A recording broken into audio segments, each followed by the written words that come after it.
Hello, welcome to Shad Life. I have the Swampmaster here, and I want to do an update to it, the main one anyway, and that is to run the front brake line through the stem, or through the fork steer. They didn't equip this with a hollow bolt, nor did they set this up that way at the factory, which I find kind of surprising, being that they're a BMX company. You'd think that they would have done that, but they didn't, so I'm going to do it now. Couple of tricky things. Well, one, I did order the hollow bolt that will go through here, so when I put this compression bolt back on, after I pound this one out of there, I'll be able to run the brake line through there. Unfortunately, these are hydraulic brakes, so when I take this out, I can't reuse the parts. There's two pieces in there, an olive and a barb. And I looked up, these are Bangle Aries 3 brakes. I've never heard of them. I looked online. The company's there and the brake is there, but they have no details about it. And finding what olive and barb to use is impossible. So I have a few different options here. I have a couple different barb sizes and a couple olives, so it's just going to be a trial and error. Once I take this all apart and cut the brake line, feed it through, I'm going to just have to do a couple tries to make sure that this actually works with some combination of these parts. So that'll be annoying. Anyway, so I'm pretty stoked to get on to doing that. And then I did get one other thing. I got a longer post. Actually, Jason gave me this S&M post. S&M makes these long ones. I think they actually call it the Long Johnson or something like that. Pretty funny. But this one's kind of all scratched up on the back from being pulled in and out of some biker frame in the past. So I'm just going to put a new one in there so it's nice and clean and brand new, and give that back to Jason. So cool. Those will be the two updates. The longer post is mainly going to be used if I ever want to ride this bike to somewhere. I'll raise the post and then I'll lower it to ride it or jump it or whatever.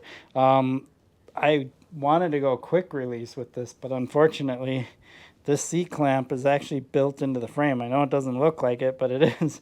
So I'll just have to carry an Allen key with me to adjust the seat. Cool. So I did get out riding this the other day. I will show you those clips. I didn't get very many because I got there at like 3:45, and by 4 o'clock, 4:15, the place just got packed. Bunch of kids, all that stuff, and riders, and I just was like, there's no way I can film with all this going on. I can't set up my camera, get my runs in or whatever. So I did get a couple of clips. So while I'm doing this work, go ahead and watch these couple of clips, and we'll be back to show you what I did.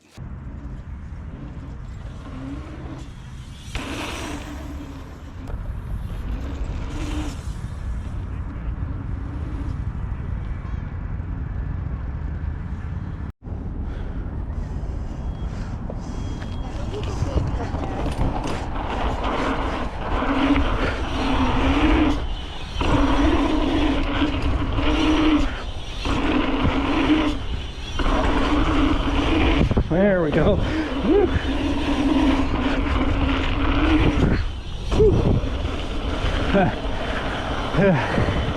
Seems like a lot of work.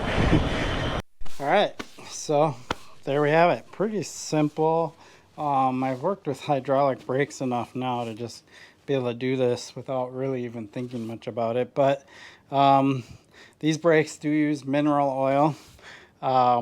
So I basically pulled the brake line out of the lever and had to cut off the end, which was the olive and the barb, the old olive and barb, and then I did the new one, and I actually got it first try. I am squeezing the brakes. There's no leaking, no anything, so I'm pretty stoked. It was a Shimano olive, and I don't even know which one of the two barbs. I think it might have been a Shimano barb too. And I do have a little press to press the barb in there, and then I put it all back together after I went and threaded it through the stem and put in the new stem bolt. So let me give you a little closer look of the setup.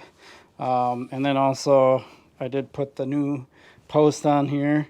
So this post is super long, so I can raise the seat pretty high if I want to ride this bike around, and then I just drop it down for doing a riding session and stuff. So pretty sweet. I'm really stoked to actually get the brake cable the way it should have been from the start. But it is what it is. So let's take a closer look. So there it is. Runs through, comes out the bottom. Come around over here, you can see how it comes out the bottom and then just goes down to the caliper. Pretty straightforward, but it's certainly, if the bars get turned or tail whip or bar spin is done on this bike, not by me of course, but I do let other people ride it and try it out. So yeah, it's all set up, and the rear has enough room so the bars could go around at least one time and it won't cause any issues. Any more than that, you'll start having problems. So there you have it. The Swampmaster, in my opinion, is actually properly set up now, the way it should have been from the start. The rear can just be free. A lot of times what slope style riders will do is they'll just put a super long brake line and they'll wrap it around the head tube a couple times, and that way they can spin both directions at least a couple of times. But with hydraulic brake lines, it doesn't really matter how long the line is, so it's kind of a slick way to get around having to have some type of gyro or something like that. But super cool. It's ready to go. I'm gonna talk a little bit about my opinion of this bike. So what do I think of this bike so far? Now that I've actually ridden it a few times and I've hit some jumps with it, stuff like that. I haven't gotten it to Monarch yet. Can't wait to do that. Hopefully I can get that in this fall before winter hits. I don't know if I'm going to be able to, but I'm hoping to, because I really feel like having some downhill runs is really what this bike is made for. Riding at the Taft bike park, you heard me in the end of the POV run say, you know, that's a lot of work. Well, it is. It's a lot of work to pedal this thing and get it up to speed to get it through the jumps when you don't have downhill assist. So Monarch will be a really cool place to try this bike out at. I really like it. Is it a replacement for anything else? It's definitely not a replacement for my BMX bike.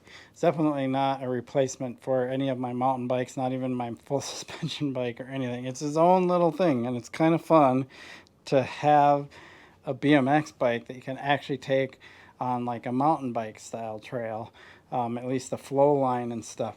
I've taken my regular BMX bike on some mountain bike flow line trails, and like, so BMX trails, you really want them to be pretty smooth. You want them to be almost perfect. And so I've taken my BMX bike on some, and it's rough. It's a hard ride. It's like you feel every bump, and a lot of mountain bikers and stuff, they break into berms and put braking bumps in there and stuff like that. BMX trails don't have those issues, so you don't really need suspension or anything. But this bike kind of opens the doors to be able to ride a bit more trails, and definitely more of the mountain bike style trails, but still have the feel of a BMX bike. Because my full suspension bike doesn't feel like a BMX bike. My DJ bike doesn't even feel like a BMX bike. So this is true BMX bike handling with full suspension. So I think it's a cool concept. Do I think it's going to become a thing? And do I think it's going to take off? I actually don't, believe it or not. I have a hard time seeing this become an actual thing. I think it's going to be very niche. It's going to be very small. Very few people, A, are going to want to spend the money, and B, are going to actually like find a use for a bike like this that they can't already do on their BMX bike. Because if you look at the more hardcore BMX riders, they don't care. They ride anything, you know. They ride just as big as stuff, if not bigger than the mountain bikers ride with their full suspension bikes. So, but as a older rider, things like that, I'm not going to do that. I like the little bit of extra cushion this bike has, things like that on some of the landings. I'm really hoping to get it out to Monarch yet this year. We will see. My other plans will be to try to get to Rays and ride it at Rays and stuff like that. So more to come on this bike for sure. But I like it. I don't think it's going to become a thing for two main reasons. One, cost. They're expensive. Like this is $2,000. If you want to support Fingers Crossed and get their full suspension frame only is $2,000. Theirs is titanium, so it makes sense, right? It's just a lot of money for something that, you know, is pretty limited use. So I have a hard time believing it's going to just take off. But it might. You know, there might be a category that this fits into, and I kind of am thinking more on the slope style kind of realm of things. Seeing like a BMX rider take a bike like this on a slope style course, you know, the big mountain bike slope style courses, would be pretty cool, because most of the slope style bikes, they have less suspension travel. Some of them are hardtails on the slope style course. They're just DJ bikes with suspension forks, whatever. So I think a slope style course is this bike would be awesome on. Again, I'm probably a bit out of the scope to even be able to ride a course like that, but I don't know. We'll see. We'll see what happens. We'll see if this becomes a thing. It would be cool if it does. I just, you know, I have my doubts. I'm sure We the People sold out on this first batch pretty fast. They may make another batch and may sell out on that, but you know, we're talking probably a small amount of people. I have no idea how many of these they made, how many of these they sold, or anything. So we'll see. We will see what happens. I appreciate your support for my channel. Please like and subscribe. Peace.